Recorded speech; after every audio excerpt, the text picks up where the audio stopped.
Hey everyone, welcome to the next segment of our Beginner's Guide to Cruising.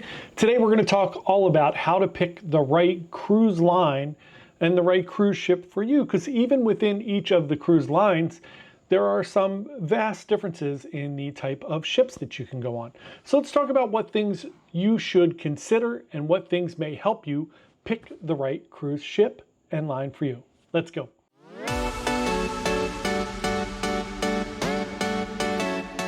Hey everyone, John here from Byte Size Cruises. Welcome back to the channel. Today we're getting into our third video here in our series. If you're new here, thanks so much for coming to check us out. We are a travel agency. Our goal here is to give you the best information possible about cruising so you can plan and go on an amazing cruise vacation. Today, we're going to talk about what cruise line and what cruise ship may be best for you and how to pick those. If you go to our website, we have a little quiz thing that you could play. It's not perfect. We made it up ourselves, but it may push you in the right direction. You can go check that out. But let's talk about things that you should consider when you're talking about going on your cruise vacation. So if you're new to cruising, or if you've been cruising for a while and you want to kind of do a vibe check and see what cruise line or cruise ship might be best for you, let's talk about some things. Number one is going to be budget. So there are going to be some more budget-friendly lines than others, getting to be a little expensive all over the place now. You're going to talk about preferred destinations. Do you want to go to the Bahamas, the Caribbean, the Mediterranean? We're going to talk about onboard experience. What is important to you once you get on the ship? Is it the amount of bars or restaurants, included food options, entertainment? There are an amazing amount of things you could do on some of these ships. Talk about that a little bit. We're going to talk about vibes. What feels good for you, right? We're going to get in there and we're going to talk about, hey, does this vibe feel a little more friendly? Is this vibe a little more introvert friendly? We'll talk about that. Next up, we'll talk about family. So a lot of people want to go with kids. A lot of people want to go without kids. So maybe that is your vibe. No kids around. And then we are going to talk about just some other things out there that you could possibly think of. So let's start with budget. So when we talk about budget for your cruise, this could mean a lot of different things. So when you talk about your initial budget, we're going to talk about your cruise, your port fees, and your taxes. That's what it costs to get on the ship. And then once you're on the ship, you may have some additional expenses. Those things might be like a drink package, might be some specialty dining. You might want to play bingo. You might want to get photographs, internet, a bunch of different things. So we want to bunch all of those things together. There's not a lot of truly kind of all-inclusive cruise options, like if you were going to an all-inclusive resort, but there is so much variety that I think maybe that's a good thing sometimes, because if you're not a big drinker, or you don't like fancy food, or you don't like certain things, you can kind of pick and choose and make the best adventure for you. So when we talk about budget, let's put that all together. We're going to talk about your cruise fare. We're going to talk about excursions. We're going to talk about entertainment, food, the whole 9 yards. We're going to push that all together and we're going to pick a budget. So if there are two of you going and maybe your budget is $5,000, $7,000, whatever it may be, that is going to guide you in a specific direction towards which ships. And as we move down this path, we'll talk about some cruise lines that are probably more of a value than others and which ones aren't. Next up, let's talk about destinations. So when you're trying to think about your cruise and you check off, okay, this is what our budget is going to be. I think you definitely should do a budget. Then you get to the point where you're like, where do we want to go on this vacation? And budget is going to affect that. So if you said, hey, we want to go to the Mediterranean is going to be probably a similarly priced cruise. Here's the difference. You have to fly to get there, depending on where you're coming from. If you're in the US, you may have to fly several flights. If you were obviously lucky enough to be in New York or somewhere where there's a direct flight to certain ports in Europe, you may be able to fly direct. Otherwise, if you are in the middle of the country, you might have to fly to New York, then you might have to fly to somewhere else, and then you might have to fly to somewhere else, and then you're gonna have to get hotel rooms. So you build up the cost, your budget starts to go up. So think about your preferred destinations when you're thinking about a cruise line or a cruise ship. These are all things that are going to go into this as we decide on these things. And does this cruise line and are there specific ships that are going to fit your little matrix here that go to where you're going? Mediterranean, Put that down. Caribbean you're going to have Alaska, you're going to have Hawaii. You can do kind of Middle Eastern cruises. Sometimes when there's not strife going on, you can do kind of that Russian, Croatia kind of angle when there's not strife going on. You could do the Bahamas. You could do some in kind of Canada, New England. You could do some American things. You can do Christmas markets in Germany. There's a ton of different cruise destinations for you to pick from. Bermuda. We talked about the Caribbean, all of those things. I almost just went into Kokomo there. Let's not do that.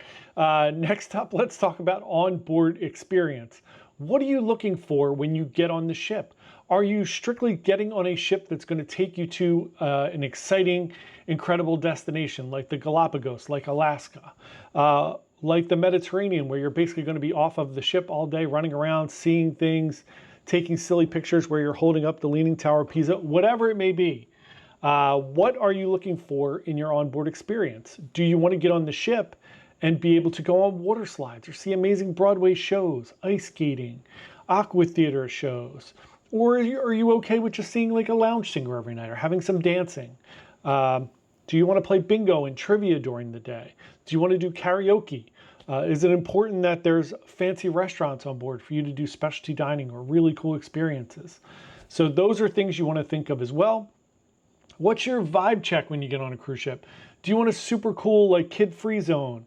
Do you want a kind of relaxed Italian or European feel where it's not as much kind of American doting on you from the staff and service? Do you want something that's really high-touch service? And those type of things. Next up, family, no family, right? This is going to be a big one. Do you have kids? Are you going to bring your kids? Do you need care for them? Does there need to be a kids club on board that you can have camp basically for them to go to all day and enjoy themselves and do fun things? Or are your kids more kind of in the teenage realm where they're going to wander around? You just want to make sure that they're safe and there's plenty of options for them, for things for them to do, maybe play video games, bumper cars, again, the water slides, maybe all these fun things. Are you a gambler? When you just want to shove your kids off to daycare and go gamble in the casino on sea days? Who knows?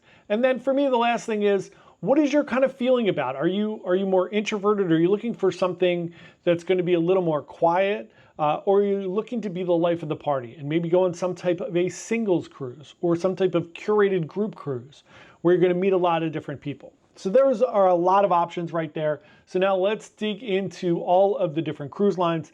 Now that we have our things kind of mapped out, our budget, our destination, our onboard experience, what our vibes are, do we have kids with us or not, those type of things. So let's start with the big kind of contemporary cruise lines. Those are going to be Royal Caribbean, Norwegian Cruise Line, Carnival Cruise Line, and MSC. So for years, Carnival was the entry point to cruising. People would try out a 3 or 4 day cruise with Carnival, maybe even a week, because Carnival had a lower point of entry. It was a little bit more of a budget cruise line. And then from there, you could kind of jump up and start into your cruising life. Maybe you stay with Carnival for life. Maybe you move on to something else. Now Royal Caribbean has entered that market with big ships doing short sailings, and they're an entry point. But all 4 of these cruise lines are basically contemporary cruise lines. I would argue that maybe NCL doesn't want to be in there, but they can't figure out how to get out of there. We'll get into that in a minute. But Royal Caribbean, NCL, Carnival, MSC, I feel like with those 4 cruise lines, you are getting kind of an overall experience depending on your ship and destination. You're going to get a similar overall experience and feel, different vibes, different things going on, different things to do. Those are contemporary. You could feel comfortable taking your kids, your family, kind of those cruise lines would be good for anyone, with exceptions. Next up, you're going to have your super high touch cruise line in Disney. Great for families, very expensive. So if you're lower on the budget end, it's going to hurt you. Then we have cruise lines like Holland America, Princess Celebrity, tending towards slightly older demographic, less of a family vibe, less of a showy vibe. It's going to be a little more chill, really pleasant, nice experiences, great spas, those type of things. Virgin, no kids. Margaritaville, kind of at that old Carnival spot right now, just a few ships, kind of trying to get people on board and figure themselves out. And then you're going to have really high-end exclusive ones like Silversea, Oceania, Ritz-Carlton, all of these different things, the Four Seasons yachts, all these different things going on. So let's dig into each of these one at a time. Let's talk about Royal Caribbean. Royal Caribbean is going to give you all the vibes that you're looking for. So you're going to get an amazing onboard experience where you could see Broadway shows, specialty dining. You're going to have aqua theater shows, ice skating rinks, rock climbing walls, zip lines on the ship, miniature golf, the whole 9 yards. So if you want the ship to be your destination, Royal Caribbean is going to be great for you. Now, here's the kind of other side of that is they're getting more and more expensive. So it's going up and up and up in price because the supply and demand is there. So you do have options. This is where you're going to get into ships within a fleet. If you would like to go on Icon of the Seas or Star of the Seas, which are both very brand new ships, they're going to be very expensive. If you take a step down to the Oasis class, which really isn't a step down at all, you're going to have Utopia and Wonder that are both pretty new. Those are still going to be pretty expensive. And then you're going to get down to Symphony, Harmony, Allure, Oasis. You can find really good deals there. So those are things that you want to look at. Maybe I need to go back 5 or 6 ships from brand new to get to match my budget, but still hit those onboard experiences, still hit the vibes, still hit the destinations that I want to go to. You know, you're going to have other ships that are kind of in the same area realm there. Like Quantum class ships, you're going to go back to the Vision class, the Radiance class, which are going to be smaller ships going to really cool destinations that don't have all the bells and whistles that you maybe are looking for. Even Adventure and Explorer, that class, Mariner, you're still going to get a ton of things to do on those ships. They are older ships, but they're still great. And if it's your first cruise, this is a great entry point into what awesome cruising is all about, and you're going to get a better deal than if you try to go on Star on your first cruise and you're disappointed because you paid so much money. So different things to think about, and we can help you, guide you through all of those different machinations so you can kind of figure out what's best for you. Next up, let's talk about Norwegian Cruise Line. Norwegian Cruise Line feels like home for me. I say this all the time. It's one of the earlier cruise lines that I went on. Obviously, I went on Carnival first in like the late 80s, early 90s, which is pretty normal for most people to start with Carnival. After that, I got on Norwegian. Norwegian pioneered the freestyle concept. So again, contemporary cruise line, but it's going to be more of a kind of pick your own adventure. There's no set dining times. There's a lot of specialty dining. There are casinos. There are Broadway musicals. There are amazing things to do like go-karts or water slides, aqua coasters, amazing things that are on board the ships. But it does have a slightly different vibe from Royal Caribbean. Still very family friendly, lots of kids, kids clubs, all of the things that you're going to see on all the major cruise lines. But maybe for not quite as expensive, depending on when, where you're going, all of those different things. And all of these major cruise lines go to all the major places. They all go to the Caribbean. They all go to Bermuda. They all go to the Bahamas. They all go to the Mediterranean. All of them now go to Alaska. So you have a bunch of options. Norwegian's got a great option for Hawaii. They do overnights in Hawaii on Pride of America. Same thing here. If you pick the latest and greatest, Aqua, Luna, they're going to be slightly more expensive, but here's the difference here with Norwegian. You're going to get the big ship feel with less people on it. So they're building slightly larger ships, nowhere near as big as Royal Caribbean right now, with less guests. So more space, less people, that may appeal to you.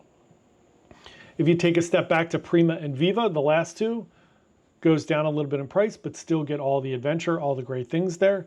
And then again, you go down to the Breakaway Plus class, Bliss, you go to Joy, Escape, Encore, prices continue to come down, still with all the great bells and whistles. And then again, you go back all the way to Sky, Sun, Pride of America, all these smaller ships. You're getting the small ship vibe, going to cool destinations. So you can kind of exit out of some of those things. Maybe you are not family friendly, but maybe you are looking for a family friendly line because you like the experience of that cruise line, the service level, the food, But you want to go to Alaska or someplace like Hawaii, it's going to be an older crowd there. It's going to take you away from most of the kids, and you're still going to get all the amenities and all the things you love about Norwegian Cruise Line. Also, if you want to be loyal to a cruise line and move up in their kind of loyalty program, this is a good reason as well to kind of pick and stay, okay, I can go through 20 some ships on Royal, on Norwegian, on MSC, on Carnival, and be able to get a lot of different variety. Next up, let's talk about Carnival. More of a party vibe, right? Not a good or bad thing, just a vibe. More of a fun, they are the fun ships, more of a fun party vibe, especially on shorter cruises.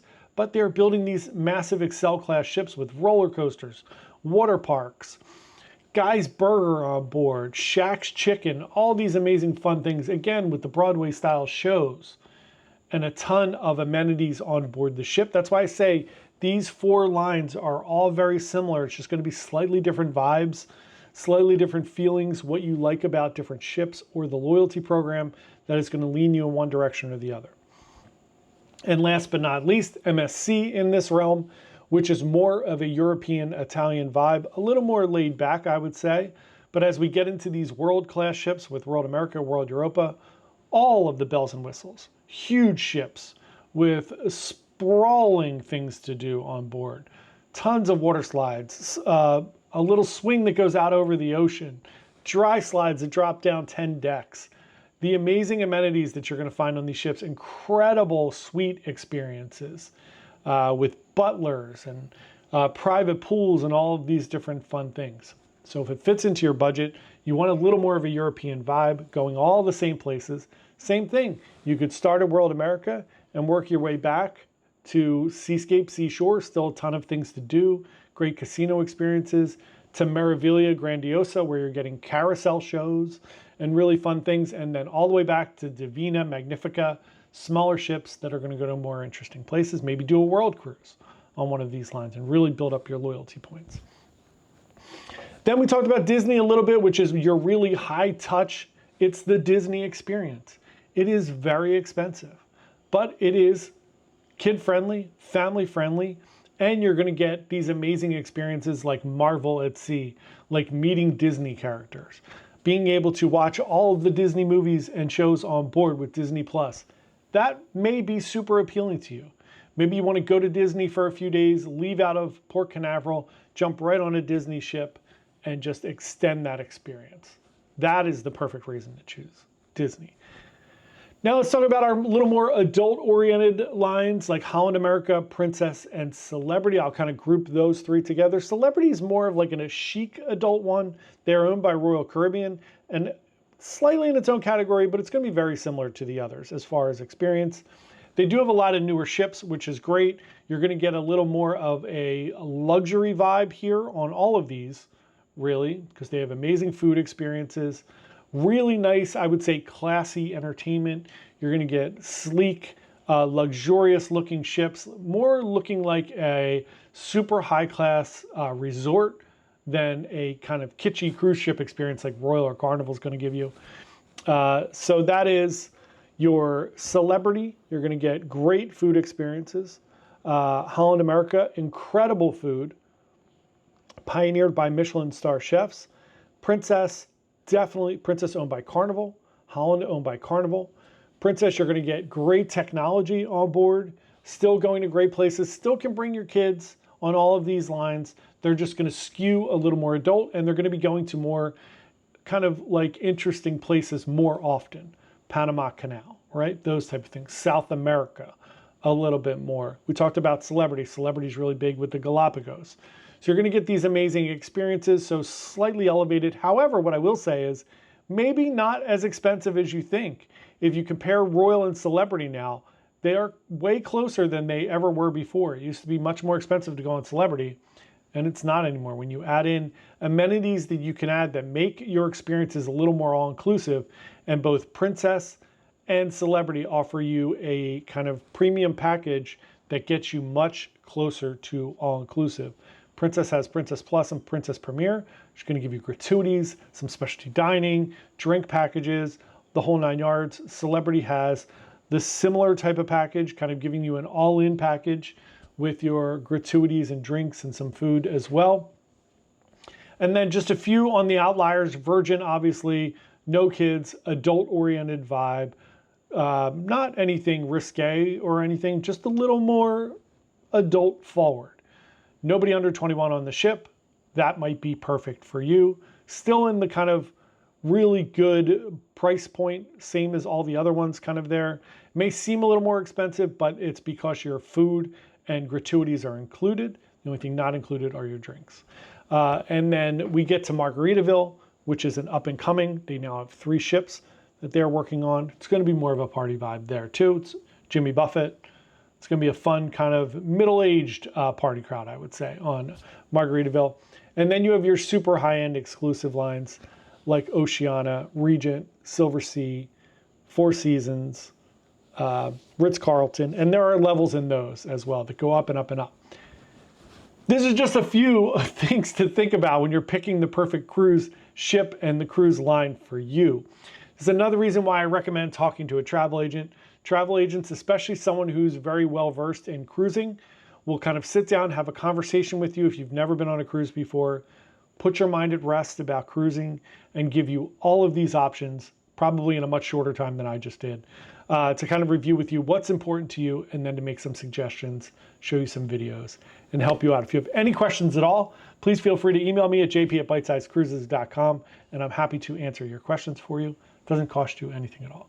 Thanks so much. Have a great day, and happy cruising. Bye.